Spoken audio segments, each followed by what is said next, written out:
मेष लगन, शनिदेव तीसरे स्थान। जय माता की मित्रों, हम लोग मेष लगन में शनिदेव के पाठों की चर्चा कर रहे हैं। आप जो भी इस चैनल में ज्योतिष सीखने के पर्पज से या ज्योतिष संबंधी जानकारी प्राप्त करने के लिए जो भी जुड़े हुए हैं, अगर आप नए आए हैं तो शुरू से पाठों को सुनते हुए आइए, तब जाके आपके दिमाग को या आपके बुद्धि और विवेक में बहुत कुछ बढ़ोतरी होगी और कुछ नई चीज़ों का कुछ इस तरह से पता चलेगा कि समझेंगे कि पुस्तकों के अनुसार, अभ्यास के अनुसार कोई भी चीज़ नेगेटिव कभी नहीं होता है। नेगेटिव हम लोगों की थिंकिंग होती है और थिंकिंग के ऊपर हम लोगों का खुद का वश है, ग्रह का नहीं है। वर्तमान के काम और संस्कार जो परिवार से मिले हो, चाहे आपके कर्म क्षेत्र में दोस्तों की वजह से हो, चाहे आप जो जैसा वर्क कर रहे हो उसकी वजह से हो, वो सबसे ज़्यादा इम्पोर्टेंस रखता है आपकी कुंडली में। और कुंडली में भी अगर आपका विल पावर स्ट्रोंग है, आपके काम करने की क्षमता शरीर से नहीं मिलती है आपको। शरीर एक प्रतिक्रिया है उसको करने के लिए। विल पावर आपको अपनी अंदर से जनरेट होती है, जिसको आप कुंडली के अनुसार अगर देखने जाए तो तीसरा स्थान है।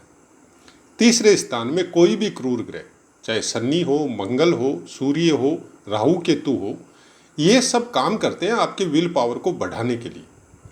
तो चलिए, जैसा कि पाठ का नियम है उसी अनुसार आगे बढ़ते हैं। तीसरा स्थान मेष लगन में मतलब मिथुन राशि, और मिथुन राशि के अंतर्गत मृगशिरा नक्षत्र का तीसरा और चतुर्थ चरण आएगा, जिसका स्वामित्व मंगल देव को प्राप्त है। आद्रा नक्षत्र के चारों चरण आएंगे, इसका स्वामित्व राहु देव को प्राप्त है। और फिर पुनर्वसु नक्षत्र के पहला, दूसरा और तीसरा चरण आएगा, उसका स्वामित्व गुरुदेव को प्राप्त है। बात करते हैं नवमांश की, तो शनिदेव अगर मिथुन राशि में 3.20 डिग्री तक हो तो तुला के नवमांश में रहेंगे। उसके बाद में 6.40 डिग्री तक वृश्चिक के नवमांश में रहेंगे। फिर 10 डिग्री तक धनु राशि के नवमांश में रहेंगे। उसके बाद में 13.20 डिग्री तक मकर के नवमांश में रहेंगे। फिर 16.40 डिग्री तक कुंभ के नवमांश में रहेंगे और 20 डिग्री तक मीन के नवमांश में रहेंगे और 23.20 डिग्री तक मेष के नवमांश में रहेंगे। 26.40 डिग्री तक वृष के नवमांश में रहेंगे। 30 डिग्री तक मिथुन के नवमांश में रहेंगे। मतलब शनि देव अगर आपकी मेष लगन में तीसरे स्थान मिथुन राशि में अगर 26.40 डिग्री से लेकर 30 डिग्री तक हो तो मिथुन के ही नवमांश में रहेंगे और यहाँ पे शनिदेव वर्गोत्तम हो जाएंगे। वर्गोत्तमी कोई भी ग्रह, चाहे नीच का हो चाहे उच्च का हो सकता है आपने ये सुना हो कि नीच का कोई ग्रह अगर वर्गोत्तमी हो जाता है तो वो डबल नीच का हो जाता है। ऐसा भी कुछ चैनलों में बताया जा रहा है, तो उससे डरने की कोई ज़रूरत नहीं है, क्योंकि ज्योतिष शास्त्र में, ज्योतिष की पुस्तकों में साफ साफ लिखा है। आप रहत होरा पाराशर पढ़ लो, वर्गोत्तमी ग्रह हमेशा अच्छा फल देता है। तो ये चीज़ दिमाग से निकाल दो आप। कहीं से भी कोई भी चीज़ सुन के हम अपने दिमाग को, हम लोग अगर उसको अपनी बुद्धि और विवेक अप्लाई नहीं करके केवल सुनी सुनाई बातों पे रहेंगे तो ज्योतिष सीखना या ज्योतिष संबंधित चर्चा करना बहुत मुश्किल हो जाएगा। और ये भी बहुत मुश्किल हो जाता है कि कोई अनर्गल कोई बात आप कहीं दूसरे चैनल के द्वारा या कहीं से सुन के फिर आप मेरे पाठ पे आके कमेंट करेंगे कि वहाँ पे ये बताया जा रहा है तो ये आप ऐसे बता रहे हैं, तो ये उसके लिए हमको आप माफ़ कर सकते हैं, क्योंकि कोई क्या बता रहा है हम उस लेवल में नहीं जाना चाहते।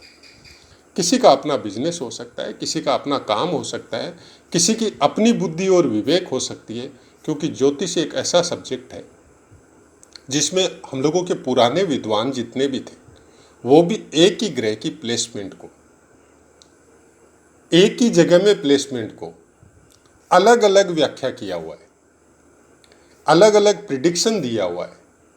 तो उसका कारण यही है कि जिन्होंने जिस तरह का प्रिडिक्शन दिया उनके सामने बहुतायत में उस टाइप की कुंडलियाँ आई और उस टाइप का इफेक्ट उन लोगों को देखने को मिला।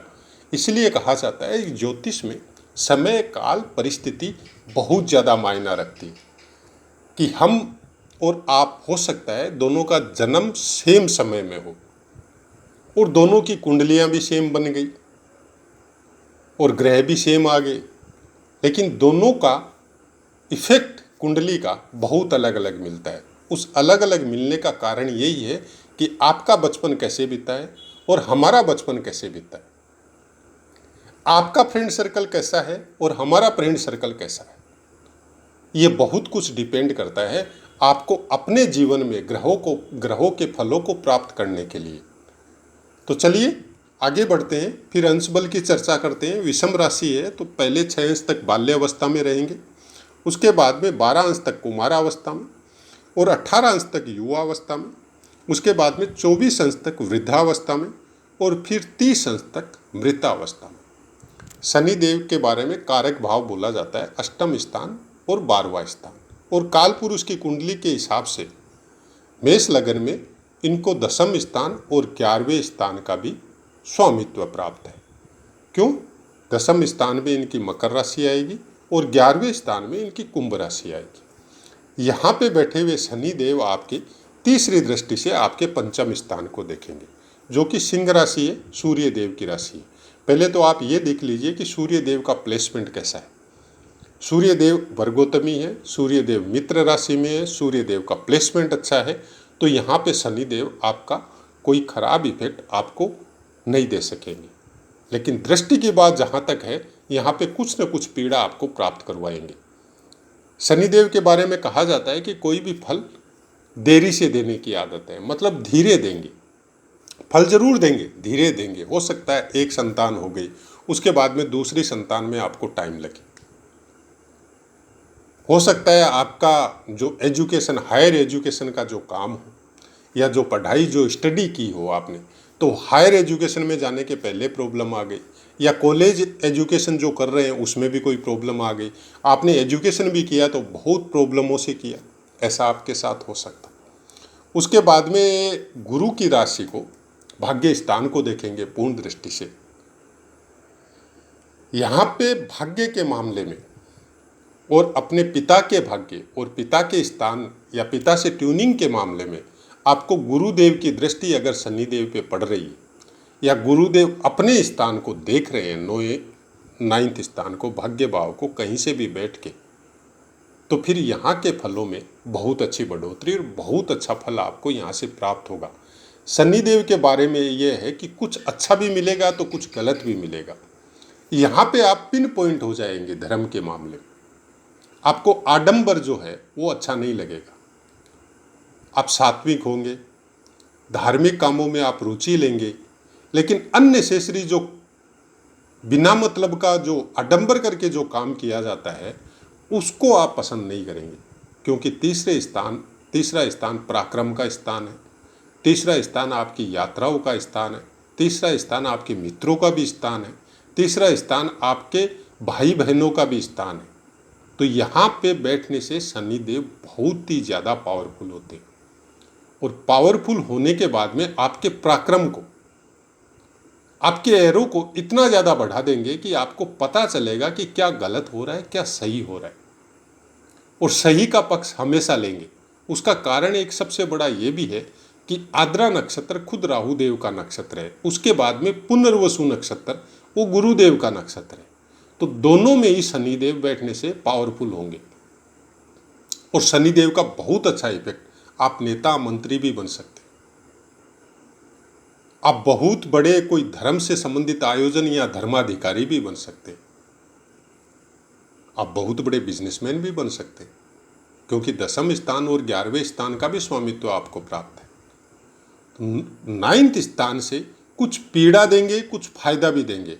पिता से ट्यूनिंग में थोड़ी प्रॉब्लम हो सकती, आपको पिता से दूरी हो सकती, अपने काम की वजह से हो, अपने एजुकेशन की वजह से हो, या कोई ऐसा काम या ऐसी सर्विस आपको मिल गई कि पिता के साथ एनी टाइम रहना नहीं हो रहा है।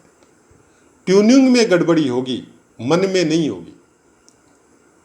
मन से हमेशा माता पिता के साथ अटैच रहेंगे, लेकिन कुछ विचारों का आदान प्रदान कुछ इस तरह का होगा कि आपको सत्य या सत्य से संबंधित बातें पसंद आएगी, जो हकीकत है उसका सामना करेंगे आप जीवन में।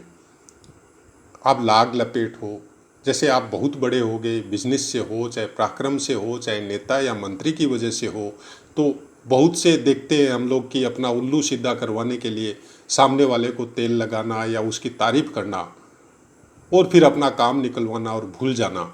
ऐसे आदमी आपको पसंद नहीं आएंगे और ऐसे आदमियों के साथ आपका उठना बैठना भी नहीं होगा। ऐसे आदमियों को आप दूर से ही, या वो आदमी भी आपसे दूर ही रहेंगे, क्योंकि उनको समझ में आ जाएगा कि इनके पास हमारा दाल नहीं गलेगा। तो शनिदेव तीसरे स्थान में मिथुन राशि में अगर प्लेस है तो आपको कुछ इस तरह के फलों की प्राप्ति होगी। उसके बाद में यहाँ से ये अपने कारक भाव दोबारा गुरु की राशि को 12वें स्थान को देखेंगे, तो यहाँ पे आपके खर्चों में बढ़ोतरी होगी और खर्चे भी कोई गलत खर्चे नहीं होंगे। वो आपके धर्म से संबंधित हो सकते हैं, आपके परिवार से संबंधित हो सकते हैं, घूमने फिरने में हो सकते हैं, धार्मिक आयोजनों में हो सकते हैं, या लोगों की हेल्प करने में हो सकते हैं। चाहे बड़े बड़े भवन बनवाना हो, वो भी समाज के लिए, बड़ा कोई धार्मिक कोई मंदिर ट्रस्ट या इस टाइप का कोई काम करवाना हो जो समाज के हित में हो, समाज के काम आए, उस तरह के खर्चे हो सकते हैं।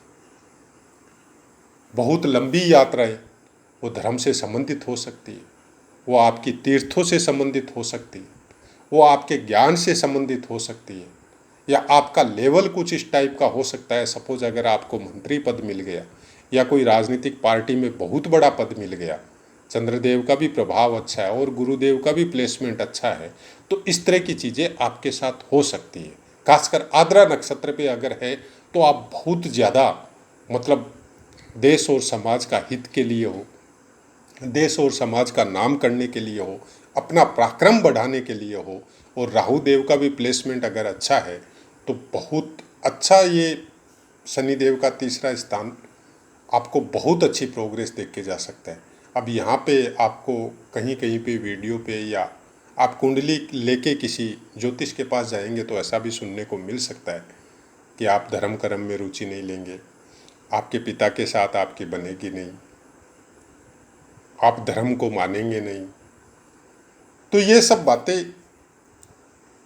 हम नहीं मानते, क्योंकि धर्म कर्म में रुचि लेना, धर्म को मानना और पिता की बात को नहीं मानना, ये सबसे ज़्यादा डिपेंड होता है आपके संस्कारों पर।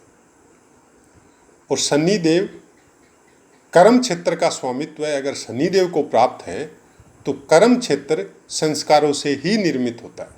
अगर आपके संस्कार अच्छे, अच्छे परिवार में आपकी परवरिश हुई है, अच्छे विचारों के साथ आपकी परवरिश हुई है, तो कोई भी ग्रह हो, चाहे शनिदेव हो, चाहे सूर्य हो, चाहे बाकी ग्रह हो, कोई भी ग्रह आपको डिक्रीज नहीं करता है, उस चीज़ को बढ़ाता है। खासकर राहु का एक खास बात है कि राहु कभी भी आप कोई भी कुंडली में अप्लाई करके देख लीजिए, जब भी किसी के राहु की महादशा या अंतर्दशा चालू होती है तो उस समय में जो आदमी जैसे कर्म कर रहा है, खासकर महादशा चालू होने के ठीक 1 साल पहले या 6 महीना पहले जिस तरह के वो कर्म कर रहा है, और महादशा चालू होने के बाद में भी अगर वो प्रेजेंट वो ही कर्म कर रहा है, चाहे वो अच्छे हैं चाहे बुरे हैं, तो उनको बढ़ाएगा, कमाएगा नहीं, उनको और बढ़ा देगा, और इतनी फास्ट गति से इतनी ज़्यादा मात्रा में बढ़ाएगा कि सोच भी नहीं सकता। जो बोलते हैं ना कि कल तक तो ठीक ठाक ही था, सर्विस कर रहा था या छोटा मोटा बिजनेस था, और ये 2 साल में अचानक करोड़ों कहाँ से आ गए इसके पास। तो वैसा ही कुछ शनिदेव का मतलब हो, चाहे राहु देव का मतलब हो, या राहु देव के नक्षत्र में शनिदेव प्लेसमेंट होने की वजह से हो, कुछ ऐसे फलों की भी प्राप्ति होती है। तीसरे स्थान में क्रूर ग्रह हमेशा अच्छा फल देते हैं, लेकिन अच्छा ही देते हैं ये जरूरी नहीं है। ये जरूरी है आपके कर्मों के ऊपर, वर्तमान के कर्म ये डिसाइड करते हैं कि कौन सी महादशा आपको किस तरह के फल प्राप्त करवाएगी। महादशा हमेशा आपके जीवन को चेंज करते हैं, आपके वर्तमान कर्मों को डिस्टर्ब करते हैं, और उस समय में जो भी कर्म आपने चेंज करके अच्छे या बुरे जो चालू कर लिए, चाहे स्वार्थवश हो, चाहे लालचवश हो, चाहे बिजनेसवश हो, तो उसमें भी वो उसको बढ़ाएगा। गलत कर रहे हैं गलत को बढ़ाएगा, अच्छे कर रहे हैं अच्छे को बढ़ाएगा, रोकेगा नहीं। कोई भी ग्रह आपके कर्मों को परिवर्तित नहीं करता, वो बढ़ाता है, और बढ़ाने के बाद में जो उसका फल है वो प्राप्त या वो देना शनि देव का काम है। अच्छे कर रहे हैं तो बहुत अच्छा फल मिलता है, तकलीफ पाके भी अगर अच्छे कर रहे हैं तो फिर शनि देव की दृष्टि बहुत अच्छे से आती है। इसीलिए बोलता है ना, बहुत से इंसान जीवन के अंतिम पड़ाव में आफ्टर 50 बहुत सुखी होते हैं, धन धान्य से भी होते हैं, परिवार से भी होते हैं, संतान से भी होते हैं, संतान का भी पूरा मतलब सेटिंग हो गया, शादी विवाह हो गया, अच्छा काम कर रहे हैं या बिजनेस कर रहे हैं या सर्विस कर रहे हैं। इसीलिए बोला जाता है। इसलिए कर्मों का बहुत बड़ा महत्व है। प्रारब्ध के भोग जो हम लोगों को मिले हैं वो फिक्स है, वो भोग अपने को भोगने हैं, लेकिन किस तरह से भोगेंगे, कितनी उसमें तकलीफ़ें मिलेगी, कितना उसका अच्छा फल मिलेगा, ये वर्तमान के कर्म डिसाइड करेंगे। और ख़ासकर 35-40 साल बाद में वर्तमान के कर्म डिसाइड करने लग जाते। अगर शुरुआत की तकलीफ़ मिल रही है तो इसका मतलब है कि वो आपकी फाउंडेशन बन रही है। उस समय में आप डिगे नहीं, अपने कर्मों को चेंज नहीं करें, अच्छे कर्म करते चलें, तो फिर बहुत अच्छा पीरियड आता है। ये एक चक्कर है जीवन का जो हर 36 साल बाद में चेंज हो जाता है। 36 साल का एक 4 चक्र होता है जीवन में इंसान को। मोस्ट प्रोबली आजकल के समय में 3 ही चक्र होते हैं, और 3 के बाद में अगर जीवन मिल रहा है तो फिर बहुत कुछ दूसरों पे आश्रित होना पड़ता है। लेकिन अगर पहला चक्र आदमी का खराब जा रहा है और तकलीफ में अगर जीवन गुजरा है तो दूसरे चक्र में उसकी प्रोग्रेस चालू हो जाती है, और तीसरा चक्र बहुत ज़्यादा सुखी करता है। ज्योतिष में ये भी एक अलग नियम है, उसकी भी कभी संपूर्ण तरीके से उसकी चर्चा करेंगे, क्यों अभी लग्नानुसार पाठों को चालू किया हुआ है। और शनिदेव हो चाहे कोई भी ग्रह हो, हम जो भी पाठ दे रहे हैं हमारी कोशिश यही है, खासकर शनिदेव और बाद में राहु और केतु के भी पाठ देंगे, कि जो पॉजिटिव चीज़ें हैं उनको बताई जाए। कारण क्या होता है कि आपके अंदर बहुत कुछ पॉजिटिव है। कुछ कुछ ऐसी कुंडलियां देखने को मिली जिसमें इंसान ने या उनके माता पिता ने 10-10, 15-15 साल डर डर के बिता दी, क्योंकि उनके बच्चे की कुंडली में बता दिया गया कि इसका एक्सीडेंट योग है और इसको बहुत बड़ी चोट लग सकती है। वो बेचारे परेशान। 15 साल गुजर गए, बच्चा 25 साल का हो गया, कोई एक्सीडेंट नहीं हुआ, कुछ नहीं हुआ, लेकिन उनके 15 साल गुजर गए उस बात के लिए। तो ज्योतिष आपका पास्ट, आपका वर्तमान, आपका फ्यूचर तीनों बता सकता है। इसीलिए अच्छे ज्योतिष को त्रिकालदर्शी बोला जाता है। लेकिन वो सही बता सकता है, सही तरीके से बता सकता है, ये उसके बुद्धि और विवेक के ऊपर निर्भर है। वो किस तरह से बता रहा है और आप उसको किस तरह से ले रहे हो। इसलिए हम बोलते हैं कि जहाँ तक हो सके कुंडली के फलों को जानने की कोशिश न करके अगर वर्तमान के कर्मों को सुधारे तो बहुत अच्छा रहेगा। हाँ, ज्ञान इसका रखना चाहिए, और चैनल चलाने का मकसद भी यही है कि आपको ज्ञान जरूर हो, क्योंकि ये जो ज्ञान है, ये जो ज्ञान आप अगर थोड़ा सा भी प्राप्त करते हैं तो आपके दिमाग के वो चीज़ें एक्टिव होती है जो आपके हर क्षेत्र में आपको काम आएगी। मतलब वो ज्ञान प्राप्त, आपके दिमाग की वो नसें सक्रिय, जिसकी वजह से अगर कोई व्यापार भी करते हैं, कोई सर्विस भी करते हैं, तो उसमें आपके सोचने का लेवल, आपको काम करने का बुद्धि और विवेक का लेवल बहुत ज़्यादा मात्रा में बढ़ता है, और बहुत आगे तक सोच सकता है ऐसा इंसान। ज्योतिष का ज्ञान होना जरूरी है, लेकिन ज्योतिष के बारे में कुंडली में वैसे योग मिल रहे हैं उसके लिए भयभीत होना जरूरी नहीं है। ऐसी ऐसी कुंडलियाँ भी है जो आदमी बहुत प्रोग्रेस कर रहे हैं, लेकिन उनके 2-2, 3-3 ग्रह नीच के हैं, उनके ग्रह ही केवल 6ठे और 12वें में या 8वें में विराजमान है, फिर भी वो बहुत प्रोग्रेस है, बहुत अच्छे, अपने जीवन में सुखी है और बहुत अच्छा ज्ञान रखते हैं। तो ये सब योगों से डरने की कोई ज़रूरत नहीं है। खासकर शनि देव के विषय में या राहु देव के विषय में एक चीज़ हमेशा ध्यान में रखिए कि राहु देव का एक बहुत अच्छा गुण है जो हर इंसान के ऊपर आदिकाल से एप्लीकेबल है। पहले के समय में राहु देव के विषय में इतनी बातें बताई नहीं गई, या फिर जो बताई गई थी वो नोटिंग नहीं हुई।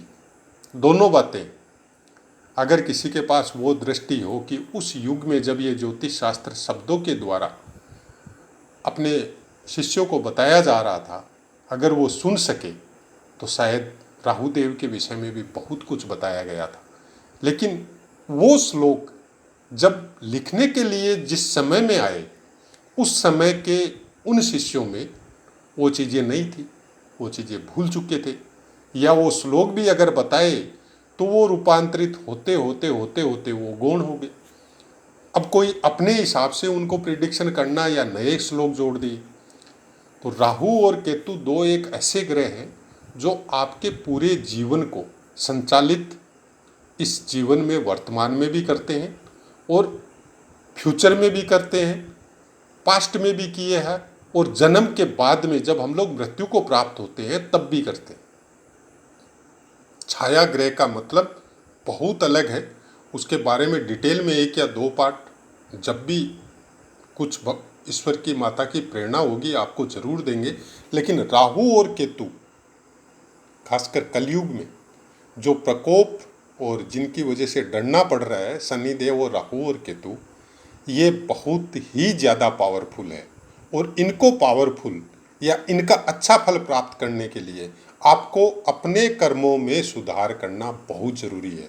वर्तमान के कर्म जिस तरह के हैं, अगर वो सुधार करते हैं तो आपका खुद का ही सुधार नहीं होता है, आपकी वजह से आपके परिवार का, फिर जहाँ पे आप रहते हैं, जिस सर्कल में आप रहते हैं उनका, क्योंकि ये आपके एरो को बहुत ज़्यादा डेवलप करते हैं। राहु क्या है? इमेजिनेशन।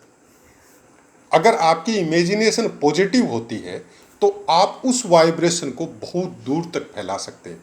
लोग बोलते हैं ना, यहाँ बैठा बैठा इंसान मतलब ऐसा इमेजिनेशन किया कि उसके घर में उसका कोई प्रिय आदमी है, उसको आभास हो गया कि वो आदमी मेरे को ये कहना चाह रहा है, ये राहु है। तो ऐसी बहुत सी बातें हैं।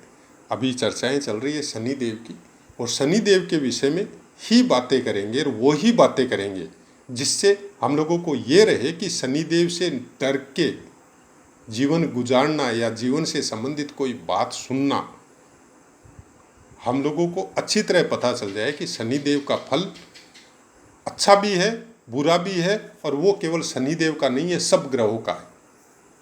सब ग्रह अपने हिसाब से अच्छे और बुरे परिणाम आपको देते हैं, लेकिन ग्रह खुद नहीं देते। हम लोग अपने वर्तमान के कर्मों के द्वारा उनको इनवाइट करते हैं देने के लिए। कोई भी ग्रह चला के आपके लिए स्पेशली दृष्टि नहीं देता है, वो अपनी दृष्टि समान रूप से पूरी पृथ्वी पे दे रहा है, सब जीवों पे दे रहा है। अब आप उनको प्राप्त किस तरह से कर रहे हैं, ये हम लोगों के ऊपर निर्भर है। तो अपनी वाणी को विराम देते हैं मित्रों, और आपसे आज्ञा लेते हैं। पाठ से संबंधित कोई भी क्वेश्चन हो आप कमेंट कीजिए, 100% आपको आंसर मिलेगा। जय माता।